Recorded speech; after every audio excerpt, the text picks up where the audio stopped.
네, 할렐루야. 하나님은 생명의 하나님이십니다. 네. 예수께서 이 땅에 오신 목적은 희생의 제물과 화목의 제물로 우리에게 하나님과의 온전한 화목됨을 이루게 하시고 하나님과 하나됨을 이루게 하시고 하나님의 자녀가 되는 이 권속이 되는 은혜를 주시기 위함입니다. 할렐루야. 그래서 예수께서 오셔서 그의 유일한 목적은 십자가 지는 것이고 죽으시는 거예요. 그리고 그러한 주님을 하나님께서 다시 사흘 만에 살려내신 것입니다. 할렐루야. 네, 그래서 이제 우리는 다 죄 가운데 있던 존재잖아요. 죄 가운데 있었다라는 건 뭐냐면 아담 안에 있었다는 거예요. 네, 우리가 아담 안에 있으면 뭐예요? 죄와 그 허물로 인해서 죽은 자들이에요, 이미. 그죠? 에베소서 2장 1절에 보면 우리는 이미 죄와 허물로 죽었다는 거예요. 그런 우리를 그리스도와 함께 살리셨대요. 할렐루야. 네? 그리스도께서 살리셨다라고 말씀하잖아요. 그리스도와 함께 살리셨다라고는. 왜? 그의 사망이 나의 사망이고 그의 부활이 나의 부활이기 때문에. 할렐루야. 네? 우리가 믿음으로 연합하면, 믿음으로 예수님과 온전히 연합하면 이제는 그의 생명이 내 안에서 역사하는 존재가 되는 거죠. 그래서 부활의 생명이 내 안에서 능력으로 드러나는 그런 존재로 사는 거예요. 그래서 바울이 얘기하잖아요. 내가 그리스도와 함께 십자가에 못 박혔나니 그런 적이 이제 내가 산 것 아니요 내 안에 그리스도께서 사신 것이라.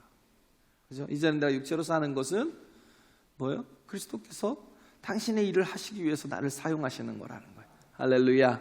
생명의 일을 위해서, 또 정말 하나님의 뜻을 이루기 위해서 우리는 그 가운데 사는 거예요. 그렇기 때문에 우리는 이제 아담 안에 있는 게 아니라 그리스도 안에 있는 거예요. 그 안에 있어야 된다는, 그리스도 안에 있는 자에게 생명이 있다는 거예요. 그래서 얘기했잖아요. 정말 예수께서 이 땅에 왜 십자가를 지러 오셨어요? 우리에게 주려고, 당신의 살을 주고 당신의 피를 나눠주시려고. 그래서 내 살을 먹으라, 이는 생명의 떡이니 내 피를 마셔라, 너희를 위한 생명의 양식이라는 거예요. 할렐루야. 생명의 음료라는 거죠. 그래서 우리가 예수 그리스도의 살을 먹고 예수 그리스도의 피를 마심으로 말미암아 그의 생명이 내 안에 들어오셔서 어떻게 해요? 이제는 내가 그 안에 있고 그가 내 안에 있는 거예요. 그래서 이제는 내가 산 것이 아닌 내 안에 그리스도께서 사신 것이다라는 건 뭐냐면 그가 내 인생의 주인 되시는 거예요. 할렐루야. 그래서 주님께서 주인 되시는 인생, 내가 내 스케줄을 가지고 내 마음과 내 생각과 내 뜻과 내 관념을 가지고 살아가는 게 아니라 이제는 주님의 우리가 생각대로, 주님의 뜻대로, 주께서 이끄시는 대로 살아가는 존재라는 거예요. 그래서 이 부활이라는 것은 세상이 전혀 알지 못했던, 감추었던 하나님의 비밀이었어요. 그죠? 감추었던 하나님의 비밀이었는데 예수께서 세상에 오셔서 친히 죽으시고 부활하심으로 나타내 주시고 공개해 주셨다는 겁니다. 할렐루야. 그래요. 그래서 예수께서 죽으시고 부활하시기 전까지는 이 모든 일들이 다 비밀에 감추었던 것이었다라는 거예요. 근데 이것이 비밀에 감추었던 것이 예수께서 죽으시고 사흘 만에 부활하심으로 드러나신 것이다라는 것. 그래서 예수께서는 어떻게 해요? 잠자는 자들의, 죽은 자들의 첫 열매가 되신 것이다. 그래서 예수를 우리가 구원의 주로 믿으면 예수와 같이 우리도 부활의 몸을 입고 영원히 살게 된다라는 거예요. 그래서 오늘 바울이 말씀하고 있는 게 그 부활의 근거가 뭐예요? 바로 예수 그리스도의 부활이죠. 할렐루야. 바울이 말씀하고 있는 부활의 근거는 예수 그리스도의 부활이에요. 그래서 이 본문이 말씀하고 있죠. 그리스도의 부활이 없으면 모든 죽은 자의 부활도 없다고 선언하는 거예요. 만약에 부활이 없다면 그리스도께서도 다시 살지 못하셨을 거라는 거죠. 그래서 그리스도께서 사망 권세를 깨뜨리시고 부활하셨으며, 그래서 부활하신 주님이 제일 먼저 보이신 게 그 여성도들이죠. 여성도들, 막달라 마리아와 요한나와 또 다른 마리아와 그 여자분들에게 다 보이셨어요. 참 이게 굉장히 의미가 크다라는 생각이 들죠. 예수님께서 부활하셔서 제일 먼저 보여줘야 될 사람들이 제자였을 텐데, 제자가 아닌 다른 여인들에게 먼저 이렇게 자신을 나타내 주시죠. 마태복음 28장에 보면 8절에서 10절에 보면 그 여자들이 무서움과 큰 기쁨으로 무덤을 빨리 떠나 제자들에게 알게 하려고 다름질할세 예수께서 저희를 만나 가라사대 평안하뇨 하시거늘 여자들이 나아가 그 발을 붙잡고 경배하니, 이에 예수께서 가라사대 무서워 말라, 가서 내 형제들에게 갈릴리로 가라 하라, 거기서 나를 보리라 하시니라. 여인들에게 먼저 자신을 나타내셨어요. 그죠? 이 의미가 있다고요. 또 하나는 뭐냐면 믿음이 거의 없던 제자들에게도 나타나시죠. 왜냐하면 예루살렘에 있다가 엠마오로 가던 제자들, 엠마오로 가는 제자들에게 예수님이 나타나셨는데, 그들이 예수님이 동행을 하시잖아요. 그들이 하는 얘기가 뭐예요? 예수에 대해서 얘기를 하는 거죠. 그러면서 얘기하길래 예수님 물으시는 거예요. 도대체 너희가 무슨 얘기를 하느냐? 그러니까 당신이 예루살렘에서 오면서 무슨 일인지 모르냐? 예수라는 분이 십자가에서 죽으셨다라는 거야. 우리는 그를 하나님의 선지자로 여겼는데, 근데 죽으셨다라는 거예요. 기대를 했는데 기대에 미치지 못했다는 거죠. 그래서 글로바가요, 그 사람과 이렇게 또 한 사람이, 두 사람이 이렇게 엠마오로 가는 길이었잖아요. 그런 그들은 그 가룟 유다를 제외한 11제자 속에 들어있는 제자들이 아니라 그 외의 제자들이었던 것 같아요. 근데 이들은 뭐냐면 믿음이 없었던 거예요. 만약에 믿음이 있었다면 갈릴리로 갔어야죠. 엠마오로 가는 게 아니라 갈릴리로 갔어야 돼요. 왜? 주님이 약속하셨으니까. 그리고 여성도들이 와서 증언하잖아요. 우리가 예수를 만났다. 그분이 우리에게 평안을 빌고 빨리 가서 제자들에게 말씀하라고. 너희들은 갈릴리로 가라. 그럼 내가 거기서 너희를 만날 것이다라고 말씀하셨으니까 빨리 갈릴리로 가라고 했다고. 근데 제자들도 막 그 소리를 듣고 무덤에 뛰어갔더니 빈 무덤만 보고 그냥 내려왔다. 그래서 참 신기하다, 희한하다 막 이러고 있는 거예요. 그게 결국은 뭐냐면 믿음이 없는 거예요. 근데 왜 하필 예수님이, 부활하신 주님이 믿음 없는 제자들에게, 믿지도 못하고 그냥 또 이렇게 세상으로 나아가는 제자들에게 나타나셨을까라는 생각이 들잖아요. 예수님께서는요, 모든 사람에게 제한 없이 당신의 부활을 보여주고 싶으신 거예요. 할렐루야. 믿음이 있든 없든 그 부활을 보여주셔서 믿게 하시는 거죠. 그래서 예수님께서 그들에게 풀어주시잖아요. 뭘 풀어주셔요? 부활을 설명해 주시는데 성경을 가지고 설명하시잖아요. 그래서 모세와 선지자들의 기록된 모든 글들을 통해서 설명을 하시는 거예요. 그러니까 부활은 우리가 뭔가 정말 그 이적을 보고 체험하고 우리가 경험해서 되는 게 아니고요. 부활의 믿음은요, 부활의 신앙은 들음에서 나는 거예요. 할렐루야. 믿음은 들음에서 나고, 들음은 그리스도 예수의 복음에 대한 거잖아요. 말씀에 대한 거. 그 복음이 뭐예요? 말씀이 뭐예요? 예수 그리스도에 대한 거잖아요. 복음이라는 건 예수 그리스도에 대한 것인데, 예수 그리스도에 대한 것이라는 건 뭐냐면 십자가와 부활에 대한 거예요. 딱 예수 그리스도의 사역을, 예수 그리스도의 그 하신 일에 대해서 한마디로 표현하자면 다른 거 다 빼도 돼요. 오직 십자가 부활이라는 거예요. 죽으셨고, 나를 위해서 죽으셨고 또 다시 살아나셨다는 거. 할렐루야. 이걸 성경을 통해서 다 풀어주시는 거예요.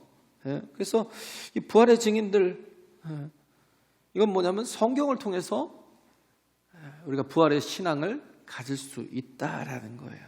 그래서 믿지 못하는 제자들에게 성경을 가지고 예수님이 십자가에 달리시고 어떻게 부활하실지에 대해서 다 설명하시잖아요. 그래서 가라사대 미련하고 선지자들의 말한 것을 모든 것을 마음에 더디 믿는 자들이요, 그리스도가 이런 고난을 받고 자기의 영광에 들어가야 할 것이 아니냐 하시고, 이에 모세와 및 모든 선지자의 글로 시작하여 모든 성경에 쓴 바 자기에 관한 것을 자세히 설명하니라. 결국은 뭐예요? 말씀. 예수 그리스도의 부활의 신앙을 갖기 위해서는요, 첫째는 말씀이라는 거예요. 할렐루야. 말씀이 우리에게 부활의 신앙을 갖게 한다는 거죠. 그래서 12 제자들에게도 나타나셔서 그 말씀을 하시잖아요. 제자들 향해서도 또 이르시되 내가 너희와 함께 있을 때에 너희에게 말한 바 곧 모세의 율법과 선지자들의 글과 시편의 나를 가리켜 기록된 모든 것이 이루어져야 하리라 한 말이 이것이라 하시고, 이에 저희 마음을 열어 성경을 깨닫게 하시고 또 이르시되 이같이 그리스도가 고난을 받고 제3일에 죽은 자 가운데서 살아날 것과 또 그의 이름으로 죄사함을 얻게 하는 회개가 예루살렘으로부터 시작하여 모든 족속에게 전파될 것이 기록되었으니 너희는 이 모든 일의 증인이라. 할렐루야. 그래서 누가복음 24장 그 44절에서 48절 말씀이에요. 다 모세와 선지자와 시편이 다 나를 향해서 증거하고 있다라고. 그죠? 그래서 말씀을 통해서 깨달으라는 거예요. 그래서 부활의 신앙이 생기는 것은 성경이라는 거예요. 이게 예수님이 부활의 증인들을 세우는 방법이라는 겁니다. 할렐루야. 기적이나 뭐 체험이나 경험이 아니라는 거예요. 그래서 이 부활의 신앙을 가지고 부활의 능력을 체험하는 방법은 말씀으로 먼저 우리가 듣는 것이다라는 거. 그래서 우리가 하나님의 말씀으로 부활의 신앙이 이게 생기면 첫째는 뭐냐면 우리의 고정관념이 다 깨져요. 내 생각과 내 편견과 내 고집이 다 깨집니다. 왜냐하면 우리는 사망이 마지막이라고 생각하는 거예요. 사망이 끝이라고 생각하는 거예요. 이 세상 임금이 뭐예요? 공중권세 잡은 자, 사망권세 잡은 자잖아요. 그래서 우리가 이 땅에 속해서 세상에 속한 사람들은 뭐냐면 사망이 마지막이 맞아요. 그렇죠? 사망이 그들에게는 끝이겠죠. 지옥이 있겠지만 무슨 소망이 있어요? 사망이 끝이겠죠. 이 이스라엘은 동굴 속에다가 사람을 매장하잖아요. 사람을 장례를 치르면 동굴 속에다 매장을 해요. 동굴은 뭐예요? 그 입구를 막으면 더 이상 통로가 없어요. 그냥 끝이에요. 모든 세상과 단절되는 걸 사망이라고 그러잖아요. 그래서 동굴의 정의는 끝이라는 거예요. 끝이라는 거. 그런데 우린 이게 우리 고정관념이고 선입견이잖아요. 이것들이 생각들이 뭐예요? 우린 죽으면 끝이다라는 것들이 예수님의 부활로 다 깨진 거예요. 할렐루야. 예수님의 부활로 싹 깨진 거예요. 왜? 예수님의 죽음 이후로 말미암아서 뭐예요? 우리에게 부활이 있음이 이제는 선포된 겁니다. 부활이 있음이. 우리가 사망이 끝이 아니에요. 끄트머리라고 항상 얘기하잖아요. 우리나라 속담에도 끄트머리. 끝이 아니고 끝이 시작이라는 거예요. 또 다른 시작이라는 거예요. 새로운 시작이라는 거예요. 근데 예수가 부활하지 아니하셨으면 우리는 끝이 끝이겠지만, 그러나 예수의 부활하심으로 말미암아 우리는 끝이 또 다른 시작이 되었다는 거예요. 그래서 고정관념을 다 깨는 능력이 임하신 겁니다. 할렐루야. 그래요. 그래서 엠마오로 내려가던 제자들이 그 말을 하잖아요. 우리는 이 사람이 이스라엘을 구속할 자라고 바람노라 그랬어요. 누가복음 24장 27절에 보면 우리는 이 사람이 이스라엘을 구속할 자라고 바랬다는 거예요. 근데 뭐예요? 죽었다는 거죠. 끝이라는 거예요. 예, 죽으면 끝나는 거다라는 거예요. 근데 예수님이 다시 성경을 통해서 설명하시잖아요. 그게 아니야. 다시 부활하셨다고. 무슨 말이에요? 새로 시작하셨다는 거예요. 할렐루야. 예, 새로운 시작이 되어주셨다는 거. 그래서 성경에 보면 뭐 마태마가 누가 요한이 다 예수 그리스도의 죽음과 부활을 증거하고 있지만 누가복음은 보면 24장이 끝이잖아요. 근데 24장이 끝이 아니에요. 원래 한 권이에요. 사도행전과 누가복음은 다 누가가 썼잖아요. 의사 누가가 원래 한 권이에요. 한 권이었던 책을 나눠놓은 거예요. 예, 결국은 뭐예요? 이어진 거예요. 사도행전으로 새롭게 시작되는 거예요. 할렐루야. 예, 그래서 여기서 말하고 있는 게 뭐냐면 예수님의 부활을 통해서 우리의 삶은 동굴이 아니라 우리의 생명은 동굴로 끝나는 게 아니라 터널로 다시 시작이 된다는 거예요. 터널이라는 거예요. 할렐루야. 예, 그렇죠? 어떻게 보면 똑같죠. 그냥 들어가는 입구는 다 똑같아요. 동굴 같아요. 끝나는 것 같아요. 근데 우리는 그렇지 않다는 거예요. 우리의 영혼은 다시 그리스도와 함께 그 부활의 능력으로 다시 시작되는 그런 인생이라는 거죠. 네, 그래서 19세기 아주 유명한 사역자가 D.L. 무디잖아요. 무디가 청년회 때 이렇게 장례식 설교를 한번 이렇게 해야 될 그런 사역이 있었어요. 그래서 설교를 하게 되는데 원래 구두수성공 출신이잖아요. 그리고 성경도 잘 몰랐어요. 말씀도 잘 모르고 근데 너무 막 성령이 감동하시고 또 정말 그 구속하신 그 사랑이 너무나 커서 그것 때문에 열심히 전도하고 다녔던 그런 사람이에요. 성경도 잘 모르는데 자기 장례 설교를 시키니까 저도 제일 어려운 게 장례 설교거든요. 진짜. 예. 저한테 가장 아직도 힘든 게 있다면 장례 설교인데 이 D.L. 무디는 청년 때 이 설교를 부탁받은 거예요. 그래서 도대체 예수님은 장례 설교를 어떻게 하셨을까 하고 찾아봤더니 예수님은 한 번도 장례 설교를 하신 적이 없어요. 네. 왜냐하면 예수님이 가신 그곳이 죽음으로 끝나는 게 아니라 또 다른 시작을 일으키니까. 할렐루야. 또 다른 시작이 되잖아요. 분명히 죽은 지 나흘이나 된 나사로에게 예수님이 가셨는데 예수님은 뭐라고 그래요? 나사로야 나오라 그러고 부르시잖아요. 죽어서 썩어서 냄새가 나나이다. 그렇게 말리는데도 불구하고 예수님은 나사로야 나오라고 불러요. 그러니까 수족을 동인 채로 나오고 그래서 그것들을 다 풀어서 놓아서 자유케 하시더라라는 거. 예수님의 행렬과 또 뭐예요? 그 나인성의 그 과부의 그 장례의 행렬이 이렇게 마주쳤어요. 행렬과 행렬이 마주쳤을 때 한쪽은 곡을 하고 있고 예수님은 또 이렇게 가고 계시는데 마주쳤을 때 어떻게 하셨어요? 그 나인성의 과부의 아들을 살려내시잖아요. 할렐루야.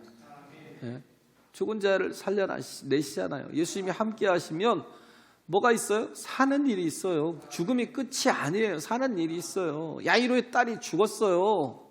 그죠?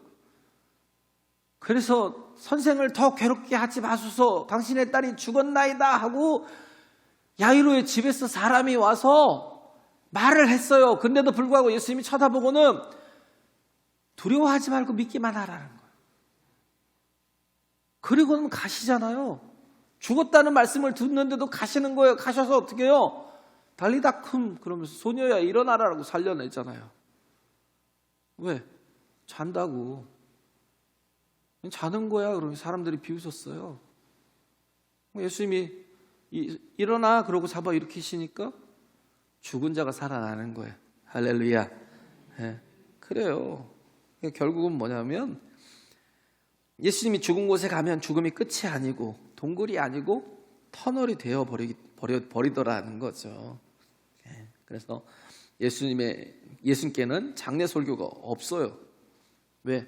죽음이 끝이 아니기 때문에, 할렐루야, 새로운 시작이기 때문에. 그래서 무디의 장례식은 항상 뭐였었냐면 소망과 부활에 대한 설교였어요. 천국에 대한 막 기대를 막 심어주는 그런 설교였다라는 거예요. 우리가 운동을 잘하지 않으면, 이렇게 운동을 할 때 뭐 항상 먼저 하는 게 스트레칭이잖아요. 스트레칭을 하면서 몸을 다 풀어주잖아요. 이걸 계속 하면요, 몸이 이렇게 굳어지지 않거든요. 근데 운동을 좀 이렇게 안 하고 가만히 있잖아요. 아마 저기 때 그랬던 것 같아요. 코로나 시작할 때 제 팔이 안 올라가더라고요. 이게 그때 막 그 운동장도 다 폐쇄하고 운동을 못 하겠니까, 그래서 굉장히 힘들었던 것 같아요. 그래서 정에 가서 계속 이렇게 막 잡아 늘리는 거 하고 계속 스트레칭을 시킨 거죠. 몸도 이렇게 운동을 안 하고 스트레칭을 안 하면 굳어버려요. 근데 몸만 굳는 게 아니에요. 마음도 생각도 다 굳어진다는 거예요. 근데 우리 안에 부활의 이 신앙이 들어오면 우리가 생각하던 모든 이 고정관념들이 다 깨져버립니다. 할렐루야. 새로워질 수 있다라고요. 굳어지지 않는다고요. 우리가 부활의 신앙이 없이 살아가면 모든 게 다 굳은 상태에서 여전히 육체로 살고 육신으로 살고 뭘 먹을까 입을까 마실까를 막 세상에 바빠가지고 주님 앞에 설 시간도 없다고 막 생각하잖아요. 보면 그래요. 하나님께로부터 좀 멀어지는 사람들은 항상 하는 얘기가 뭔지 아세요? 나 바쁘대요. 나 바빠서 기도할 시간 없고요. 나 바빠서 또 이렇게 예배할 시간이 없고요. 나 바빠서 모임할 시간이 없고요. 항상 하는 얘기가 그래요. 근데 막 하나님을 체험하고 하나님이 너무 기쁘고 막 사랑하는 사람은요, 너무 바빠도요 항상 그 자리에 있어요. 주님과 함께하는 자리에. 할렐루야. 굳어지지 마세요. 내 생각이 굳어지고 관념이 굳어지면 우리 부활의 신앙이 다 사라져 버려요. 그러면 우리는 자꾸 육신으로 살다가 결국은 사망 가운데서 죽는 거예요. 우리 생각도 변해야 돼요. 우리 하나님의 말씀을 통해서 계속 변해가야 돼요. 할렐루야. 믿음의 생각들로 하나님은 못하실 일이 없다라고 믿으라고요. 새로운 길이 열린다라고 기도하고, 내가 좋다고 생각하는 것들이 나쁠 수도 있고요, 내가 이거 나쁜 거야 라고 생각하는 것들이 좋은 것이 될 수 있어요. 할렐루야. 그게 고린도후서 12장 7절에서 10절에 있는 말씀이잖아요. 바울에게 뭐가 있었어요? 육체에 가시가 있었어요. 근데 사역하는데, 사역할 때마다 막 거품을 물고 쓰러지고 막 그러면 얼마나 창피하고 그래요. 솔직히 부끄럽고. 이 사역의 방해라고 생각을 했어요. 그래서 하나님께 고쳐달라고, 이 육체의 가시를 제거해달라고 3번이나 기도했어요. 왜? 가시 없는 게 내가 사역을 가장 잘할 수 있는 길이라고 생각을 했어요. 그게 뭐예요? 고정관념. 주님께 기도했는데 주님은 뭐라고 그래요? 딱 그거 못 고쳐줘 그런 거예요. 안 고쳐줘 그런 거예요. 왜? 네가 정말 온전하면 오히려 자만하고 거만할 수 있는데, 교만할 수 있잖아. 그런데 네가 약하면 어떻게 해요? 나를 더 의지하는 거예요. 의지하는 삶이 되잖아. 그렇기 때문에 네가 약해도 괜찮아. 왜?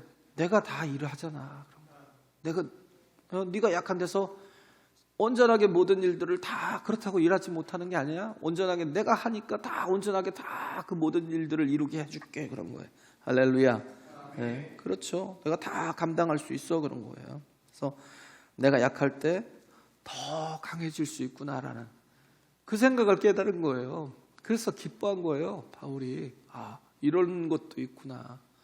내가 온전해야. 그러니까 어떻게 해요? 감옥에 있는 것도, 감옥에 갇혀 있으면 이방인을 위한 또 사도로서의 쓰임을 못 받는다고 생각할 수 있잖아요. 근데 그렇게 생각하지 않죠. 왜? 내가 어떠한 상황이 있든지 나의 약함을 통해서도 하나님은 일하시니까. 할렐루야. 이 고정관념이, 이 생각이 다 깨져버린 거예요. 난 동굴이 아니야, 난 터널이야. 왜? 하나님 함께 하시니까, 그 부활의 능력이 내 안에 있으니까 내가 어디에 있든지 다 나를 통해서 하나님께서 일하신다라는 거예요. 그래 막힘이 없는 거예요. 네? 우리가 자꾸 고정관념 속에서, 내 생각 속에서, 내 어떤 고집 속에서 살다 보면 우리는 계속 제약된 그런 삶을 살게 되고요. 그러다 보면 하나님의 일은 제쳐두고 내가 먹고 살기도 내 상장 입에다가 풀칠하기도 힘든데 내가 주님의 일은 어떻게 해요? 막 이러면서 아무것도 못하고 넘어질 수 있다고요. 예? 우린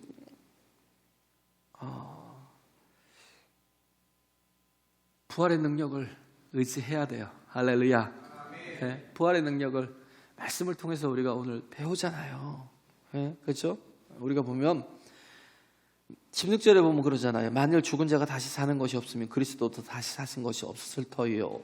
그리스도께서 다시 사신 것이 없으면 너희의 믿음도 헛되고 너희가 여전히 죄 가운데 있을 것이요. 또한 그리스도 안에서 잠자는 자도 망하였으리니, 만일 그리스도 안에서 우리의 바라는 것이 이 생뿐이면 모든 사람 가운데서 우리가 더욱 불쌍한 자리라 하고, 16절에서부터 쭉 계속 지금 15장 전체가 다 그 얘기잖아요. 부활의 소망을 붙들라는 거예요. 왜? 이건 진짜니까, 사실이니까, 팩트니까. 할렐루야. 가장 불쌍한 사람이 어떤 사람이겠어요? 부활의 소망이, 소망을 붙든 자겠죠. 부활이 없으면 얼마나 불쌍해요. 근데 예수님은 뭐예요? 부활하셨잖아요. 역사 속에서 드러나잖아요. 할렐루야. 무덤을 빈 무덤 만드신 분이 예수 그리스도고요. 그가 모든 사도들과 또 여인들과 500여 명의 그 제자들 앞에서 승천하신 분이잖아요. 다 본 사람들이 있잖아요. 증인들이 있잖아요. 역사적인 사실이라고요. 그래서 우리의 부활의 첫 열매가 되어 주신 거예요. 할렐루야. 이걸 또 이 부활의 일을 성경이 증거하지만 또 누가 증거하셔요? 성령이. 그래서 예수 그리스도의 그 부활하심으로 우리에게 보내주신 분이 성령이시라는 거예요. 할렐루야. 부활의 증거가 뭐냐면 성령이시라는 거예요. 하나님이 이제는 모든 사람 가운데 임재하시는 거예요. 예수님이 전엔 보혜사셨죠. 요한복음 14장에 보면 보혜사셨어요. 근데 딱 나와 같은 또 다른 보혜사를 너에게 보내리니 그가 너희를 도울 것이다 라는 거. 보혜사는 뭐예요? 옆에서 돕는, 파라클레토스잖아요. 옆에서 도와주시는 분. 할렐루야. 우리를 도와주시는 분. 그래서 정말 또 다른 보혜사를 보내주셔서 우리를 통해서 일하시는 것. 그래서 그가 뭐예요? 요한복음 14장 26절에 보면 가르치고 생각나게 하시리라. 그가 가르치는 게 뭐예요? 성경을 가르치고 성경의 말씀을 생각나게 하신다라는 거. 그래서 사도행전에 가면 제자들은 말씀을 증거하는데 성령을 통해서 증거하는 거예요. 그잖아요. 학문 없는 범인으로 알았다는 거예요. 저 무식한 놈인데, 베드로 같은 사람, 무식한 놈인데, 어떻게 저렇게 성경을 알지? 막 그러면서 막 놀라는 거죠. 성령께서 어떻게 해요? 가르치시고 생각나게 하신다라는 것. 그래서 이게 성경과 성령이 이 부활을 증거하는 이 패턴이에요. 그리스도께서 증거하게 하시는 패턴이라는 거예요. 그래서 우린 그런 존재죠. 어떻게 보면 로마서 8장 15절에 보면 너희는 다시 무서워하는 종의 영을 받지 아니하였고 양자의 영을 받았으므로 아바 아버지라 부르짖느니라 그랬잖아요. 우리 안에 오신 성령은 종의 영이 아니에요. 양자의 영, 자녀가 되는 영이라고요. 할렐루야.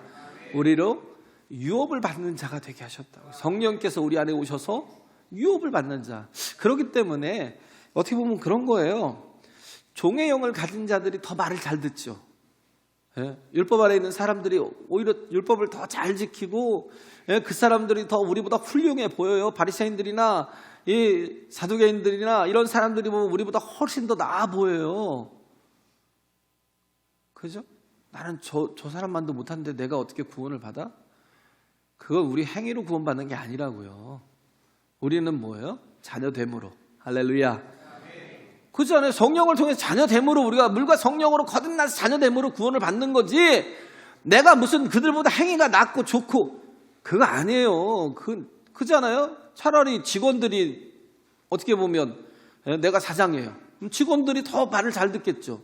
자녀보다. 그죠? 우리 아들이 제 말을 잘 듣는 거 봤어요? 지 마음대로 살죠. 저도 그랬구만. 저도 그랬지만, 절대 제 말 안 들어요. 저를 어렵게 하고 힘들게 하고 제가 오히려 애를 제가 제 앞에서 재롱을 떨고 아양을 떨고 그렇게 해서 맞춰주고 그러느라 힘들죠. 근데 어떻게 보면 종의 영을 가진 사람이 더 훨씬 더